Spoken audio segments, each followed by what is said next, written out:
The secret of the Hokage, as revealed by Kagehoshi, was very hard for Rekka to believe. The idea that he is the 400-year-old son of Oka, the 26th generation leader of the Hokage ninja clan, and that the evil Kure is really his half-brother, who lost his position as the rightful Hokage heir when Rekka was born. Then the demon and his army overtook our small, peaceful village. Ang sumpa ng panahon sa isang ina at sa kanyang anak. Mga halimaw? Ha? Talaga ba may mga halimaw nun? Inihahalin tulad lang sila sa mga halimaw. Ang sinasabi mong mga halimaw, ang mga lumusob sa inyong angkan. Oo. Si Oda Nobunaga mula sa angkan ng Owari. Ano? Ang pangkat ni Oda ay papalapit sa ating bayan? Opo. Ang balitang yan ay kumpirmado ng ating mga espiya. Gaano sila karami? Ayon sa ulat, ang kanilang hukbo ay humigit kumulang sa 10,000. 10,000? Naku. Suktulad ang kanilang kabaliwanan. May palagay akong nais niyang makuha ang ating mga mahiwagang sandata. Mas mapapadali ang kanyang pagsakop sa buong bansa pag nangyari yun. Ano ngayon ang binabalak mong gawin, Oka? Dalhin niyo sa akin ang lahat ng mahiwagang sandata. Marami na pala tayong nagawa. Hindi ko akalaing darating ang panahon na gagamitin natin ang mga ito na sabay-sabay. Ngayon, wala nang panalo sa atin ang galing daotang yon. Oo, tawa! Sandali! Ako? Hindi tayo gagamit ng kahit ano sa mga yan. Pero bakit naman po hindi, Panginoon? Ito lang ang ating pag-asa. Ito ang isipin niyo. Maaaring magtagumpay tayo sa simula at mapigilan natin ang kanilang puwersa, subalit karamihan sa mga sandatang ito ay tiyak na makukuha sa atin. Hindi rin magtatagal at muling babalik si Nobunaga. Mas marami at mas malakas upang bawiin ang iba pang natirang sandata. Magiging impyerno ang ating mundo kapag ginamit na niya ang mga ito sa kasamaan. At wala nang makakapigil pa sa kanya upang sakupin ang buong mundo. Hindi ako papayag na mangyari mga yon. Huwag nating hayaang makuha niya mga mahiwagang sandatang ito. Sang-ayon ba kayo na ibuwis ang ating angkan upang mailigtas ang buong mundo? Sang-ayon ako dyan. Digmaan para sa daigdig. Isang dakilang gawain, hindi ba? Tama ka.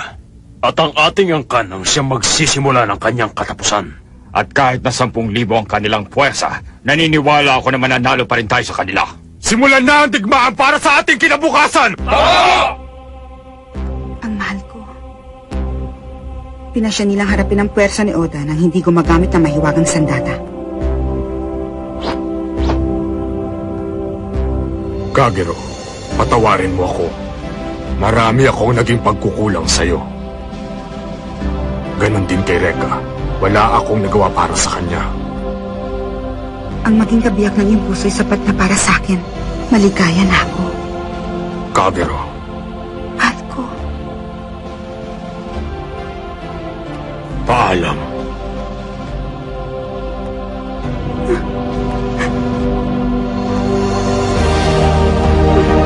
Katibayan ka.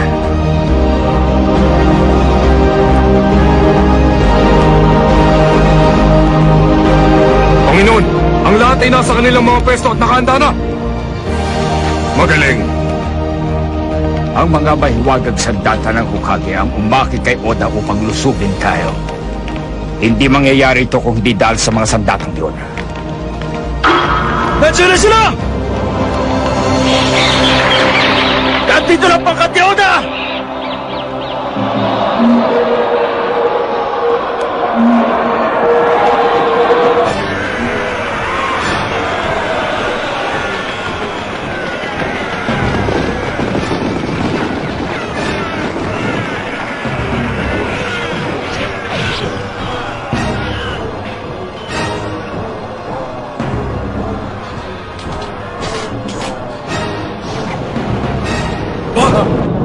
Kinararangal kong maging pinunusan ka ng Hokage. Ako, si Flame Master Oka. Kung handa na kayong mamatay, tanggapin ninyo ang handog ko sa inyo!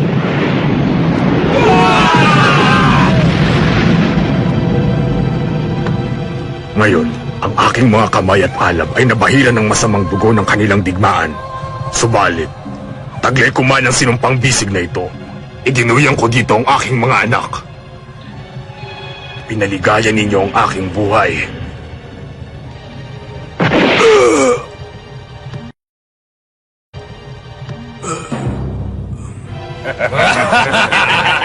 Ubusin nyo man ang aming lahi, hindi nyo makukuha ang aming maywagang sandata! Hindi ako makapapayag.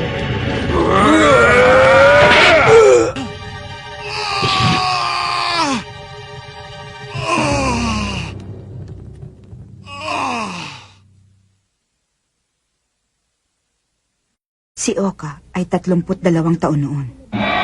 Ang lubos na pagkawasak ng buong angka ng Hokage ay naganap ilang sandali pa.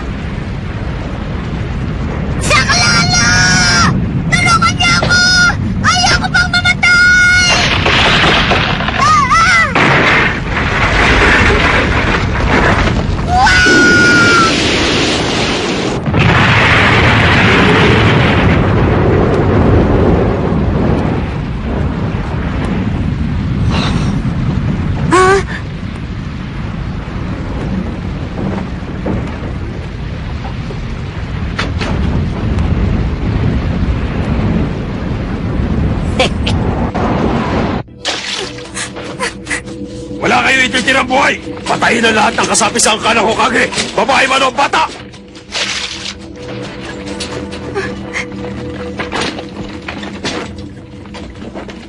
Hindi maaari. Ito na ang katapusan. 1 taon ka pa lamang mula nang ikaw ay aking isilang. Hindi mo man lamang mararanasan ang kahit nakatiting na ligayang dulot ng buhay. Hindi ako papayag na bawiin nila ito sa'yo. At doon ko naalala, mga piling kasapi lamang ng Hokage Ninja ang nakaaalam ng tungkol sa kakayahang ito. Subalit mahigpit itong ipinagbabawal. Pagkatandaan mo sana na kailanman ay hindi mo maaaring gamitin ang iyong kakayahang maglakbay sa iba't ibang panahon. Pero bakit naman hindi, Ama? Sapagkat kapag ginamit mo ang kapangyarihang ito ay isusumpa ka ng panahon at kailanman ay hindi ka mamamatay. Hindi mamamatay? At mabuhay ng walang kamatayan ay isang impyerno sa daigdig. Isa-isa mong masasaksihan na mamatay ang iyong mga minamahal. Kailanman ay hindi mo ito maaaring gamitin. Huwag mong dayain ang panahon dahil sa bandang huli, ito pa rin ang magwawagi. Patawarin mo ako, Ama. Hindi ko mapahihintulutan na ang buhay ni Rekay hanggang dito na lamang. Wala nang halaga kahit ano pang mangyari sa akin. Magbabayad ka. Reka! Kakayahang lihim ng Hokage. Magpatuloy ka.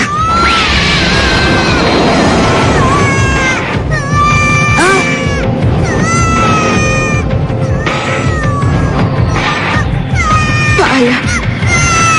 Mahal kong Reka. Reka! Tapos ka na! Kuray! Anong ginagawa niya rito? Kasama ni Reka si Kuray na maglalakbay sa hinaharap. Reka! Kuray! Anak ko!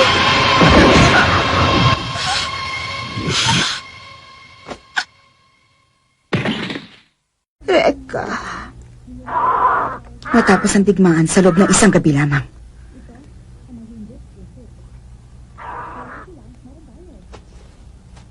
Nang araw na yon, nagsimula ang aking buhay na walang kamatayan. Binago ko ang aking pangalan. Hindi na ako si Kagero, kundi si Emma Kagehoshi. Isang ina na patuloy na nabubuhay at naglalakbay sa panahon upang hanapin ang anak na nawalay. Hanggang sa isang araw.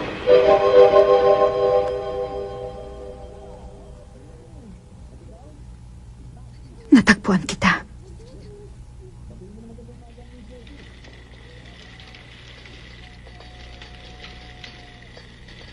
Ang laki ng hirap na pinagdaanan ninyo. Emma, ang galing mo talagang magkwento. Akala mo ba maniniwala ako sa mga pinagsasasabi mo? Matagal nang patay ang nanay ko kaya hindi kita pwede maging ina. At isa pa, hindi ko pa rin nakakalimutan ang ginawa mo kina Ira at Dylan para subukan patayin ako. Tama ka. Pero siya nagsabi na makakalaban mo si Corey. Marami pang makakapagpatunay ng mga sinabi niya. Ang mga sandata, ang kanyang katawang hindi namamatay. At maging si Corey. Hindi pa rin ako naniniwala. Ako ang nag-iisang anak ni Mateo Hanabishi. Ako si Reka Hanabishi. Wala akong kinalaman sa inyo. Reka, sandali. Mayroon kang bisita. 3 sila. Ano? Kulang ka pa talaga sa ensayo para matiktikan ng kalaban. Ha?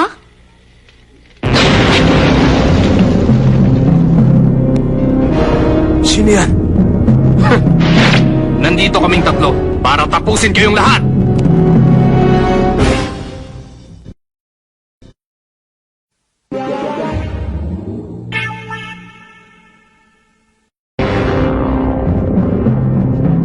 Teka, sino ba talaga kayo?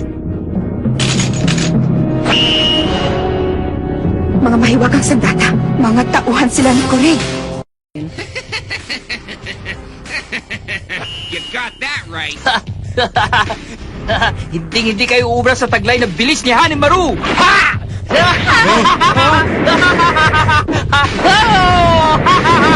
Aray! Aray ko! Ay ko! Ang init nila! Napasok Saan ka ba ako! nila? Dinaya nila ako! Baliw! Tama na. Hindi kami makakalaban dito sa inyo. Mabuti pa sa labas na lang. Ha! Yay! Yeah!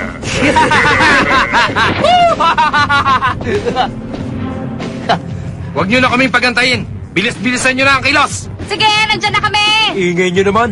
Simulan nyo nang magmakaawa para sa inyong mga buhay. Dahil kami ang hit squad ni Master Corey. Ako si Kuchibashi Maru, ang hari ng mga tuka. Ako si Hanimaru, ang taong ibon! Ako, si Junimaru. May lakas sa 10 leon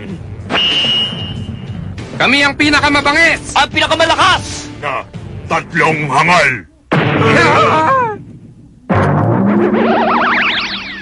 Ano ba? Bakit ba palagi mo nalang sinisira ang diskarte nating 3? Hindi mga hangal, kundi dakila. Mga pasyente. Sa mental. Nakawala. Sige lang, laitin ninyo kami ngayon. Mamaya lagot kayo sa amin. Nandito kami para tapusin ang taong sumira sa palasyo ni Master Corey. Tama! Siguradong yon ay ikaw! Ha? Ako? Hindi ako pwede magkamali! Siguradong ikaw yon! Ha? Pero ginawa nga nila akong bihag sa loob ng palasyong yun eh. Ano? Eh kung gano'n, sino? Saruji, Sabi ni Master Corey, ang nagwasak daw ng kanyang palasyo ay isang binatilyo nag-aaral sa high school. binatilyong nag-aaral sa high school? Sino sa kanila? Ang babae yan, kamukha ni Kagero. Kaya hindi pwedeng siya. Kung ganun, sigurado akong babae yan.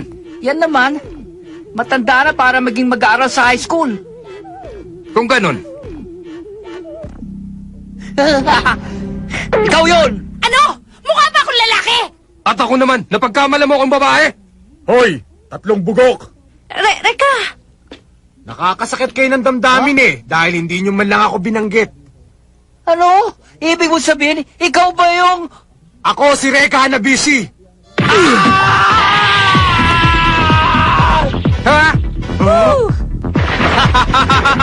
Abe, akala mo pinagbigyan lang kita talaga. Ako si Hanimaru, ang taong ibon! Tignan natin kung makakasabay ka sa bilis ko! Hoo! Ha? Ang bilis niya. Mabagal pa nga yan eh. Magda ka na sa malagi mong katapusan!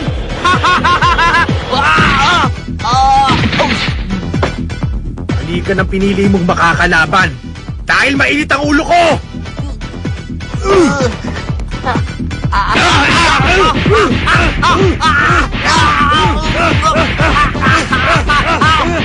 Reka, kakaiba ang galit na kanyang pinapakita. Siguro dahil litong-lito na siya. Sa mga naganap sa atin itong mga huling araw. Ang buong akala niya, isa lamang siyang normal na estudyanteng mahilig sa mga kwento tungkol sa ninja. Pero pagkatapos ng mga nangyari at sa kwentong narinig niya kanina, gusto nang sumabog na kanyang dibdib. Kawawang Reka.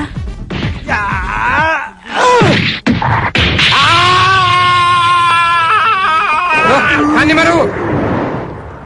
Wala na siya. Ba't mo ginawa yon? Ni hindi pa nga gumagamit ng apoy si Reke. Mabuti pa kami na muna ang kalabanin niyo. Ano? Hindi nga ako nakapag-exercise kanina eh. Heh! Hindi kayo ubra sa mga tulad namin. Ha!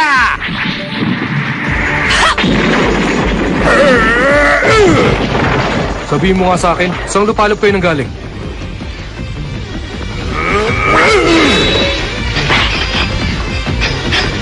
Huwag mong sabihin, naniniwala ka na mananalo kayo sa amin. Iniinis mo lang ako eh!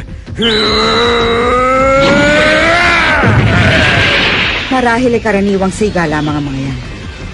Hindi nila magamit kahit na 1% lakas sa mga mahiwagang sandata. Shunimaru! Umanda kayo! Hindi nyo ako matatalo! Ha! Ha!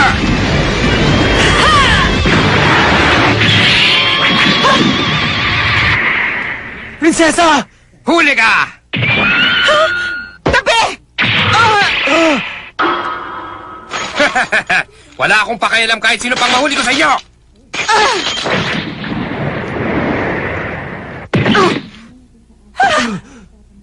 Napakasama mo talaga! Huwag mo siyang sasaktan! Hoy, duwag! Pakawalan mo siya! Huwag nyo nang ituloy ang balak nyo kung ayaw nyong hatiin ko siya.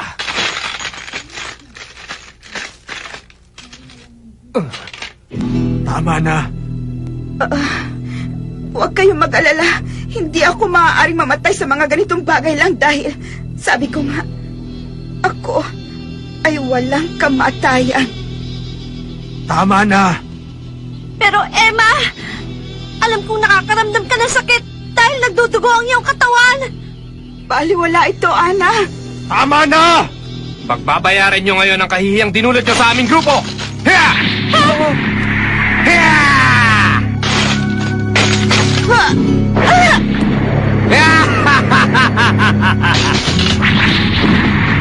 Durog sa ngayon paghampas siya sa lupa! Tama na! Tawalan mo ngayon din ang aking ina!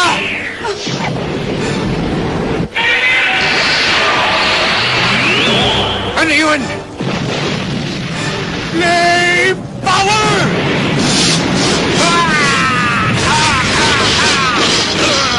Wag! Wag!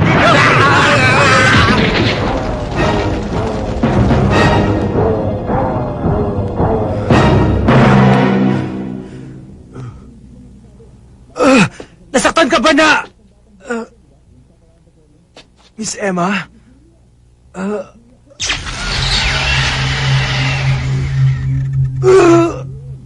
Reka! Anong nangyari? Ang nangyari yan, ang makapagpapatunay na ako nga ang iyong ina at ikaw ang aking anak. Ang isinumpa at ang taong naglakbay sa ibang panahon ay hindi kailanman magkakadaupang palad.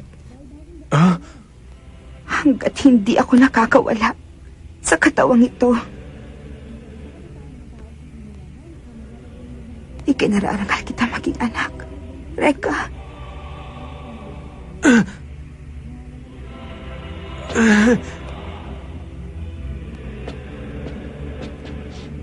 Kung naging tahimik lamang sana ang iyong buhay, hindi mo ako makikilala. Hindi ako makikialam dahil alam kong mabuting iyong magiging kalagayan. Subalit, ang kapalaran ng mga mahiwagang sandata, Reka, ang nagdala sa inyong dalawa ni Kuray upang magtagpo sa iisang panahon. Alam kong hindi mo ako mapapatawad. Ang ikinalulungkot ko lang ay nadamay ka at ang iyong mga kaibigan sa labanang ito. At wala akong magawa. Hindi yan ang iniisip ko! Wala kang ginawang masama, inay! Para sa akin, wala.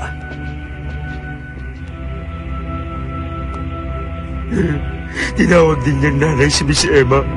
Sa harap ng maraming pagsubok na kanilang dinaanan at dadaanan pang muli, muling nakasama ng isang ina ang kanyang nawalay na anak. Magkasama habang buhay, subalit di kailanman masasaling ang bawat isa.